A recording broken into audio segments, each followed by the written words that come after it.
हिंदू सनातन धर्म में पार्थिव शरीर को सूर्यास्त से पूर्व दाह संस्कार करने का नियम है। सनातन धर्म में साधु को समाधि और समान जनों का दाह संस्कार किया जाता है।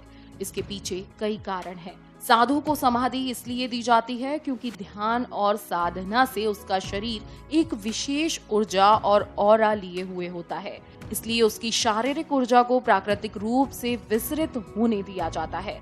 जबकि आम व्यक्ति को इसलिए दाह किया जाता है क्योंकि यदि उसकी अपने शरीर के प्रति आसक्ति बची हो तो वह छूट जाए, और दूसरा यह कि दाह संस्कार करने से यदि किसी भी प्रकार का रोग या संक्रमण हो तो वह नष्ट हो जाए। बाद में बची हुई राख या हड्डी को नदी में विसर्जित कर दिया जाता है। शव जलाने के बाद मृतक देह से एक शरीर उत्पन्न होता है जिसे जीवात्मा कहा जाता है। यमलोक में आत्मा को शुभ अशुभ फल भोगने पड़ते हैं। मृत्यु के बाद 12 दिन आत्मा वहीं भटकती है। 13वें दिन आत्मा को यमदूत द्वारा पकड़ लिया जाता है। आपने अगर देखा होगा तो मृत्यु के बाद कई बार दाह संस्कार कुछ समय के लिए टाल दिया जाता है, लेकिन आपने कभी सोचा है कि ऐसा क्यों होता है? गरुड़ पुराण में इसके बारे में विस्तार से बताया गया है। गरुड़ पुराण में कहा गया है कि सूर्यास्त के बाद हुई है मृत्यु तो हिंदू धर्म के अनुसार शव को जलाया नहीं जाता।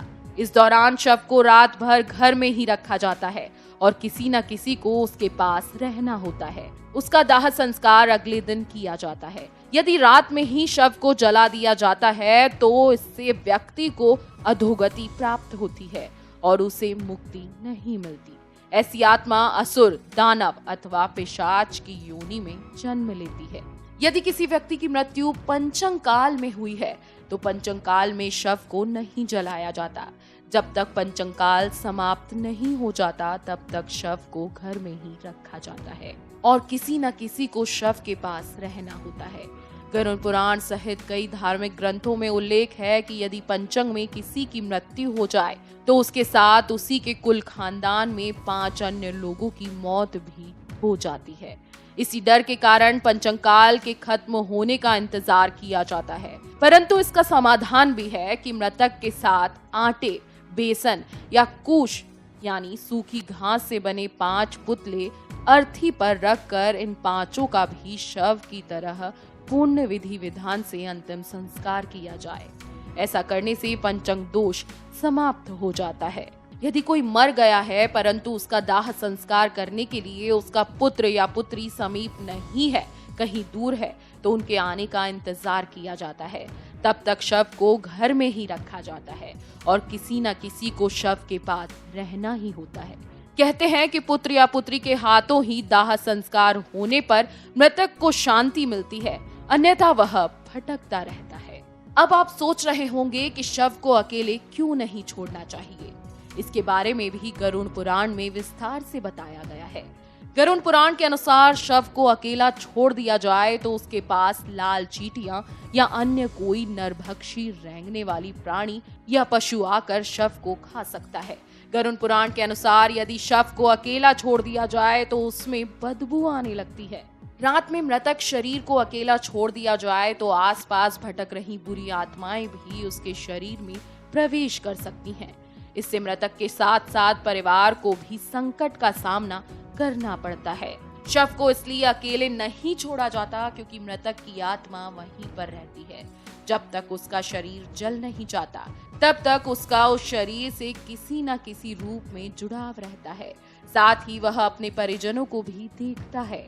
अकेला छोड़ दिए जाने पर उसका मन और भी ज्यादा दुखी हो जाता है। हालांकि अधिकतर लोग गहरी नींद में चले जाते हैं। बहुत ज्यादा स्मृतिवान या चयनवान ही जान पाते हैं कि मैं मर चुका हूँ। उपनिषदों के अनुसार एक क्षण के कई भाग कर दीजिए, उससे भी कम समय में आत्मा एक शरीर छोड़ तुरंत दूसरे शरीर को धारण कर लेता है। यह सबसे कम समय अवधि है। सबसे ज्यादा समय अवधि 30 सेकंड, परंतु पुराणों के अनुसार यह समय लंबा भी हो सकता है। 3 दिन, 13 दिन, 1.25 माह या 1.25 साल। इससे ज्यादा जो आत्मा नया शरीर धारण नहीं कर पाती वह मुक्ति हेतु धरती पर ही भटकती रहती है। स्वर्ग लोक चली जाती है, पितृलोक चली जाती है या अधोलोक में गिरकर समय गुजारती है। इसलिए गरुड़ पुराण में कहा गया है कि जब व्यक्ति की मौत हो जाए तो उसको पूरे विधि विधान के साथ घर से विदा करना चाहिए, नहीं तो उसकी आत्मा हमेशा भटकती रहेगी। अगर आपको हमारा ये वीडियो पसंद आया हो तो हमारे चैनल जीवांजलि को सब्सक्राइब करें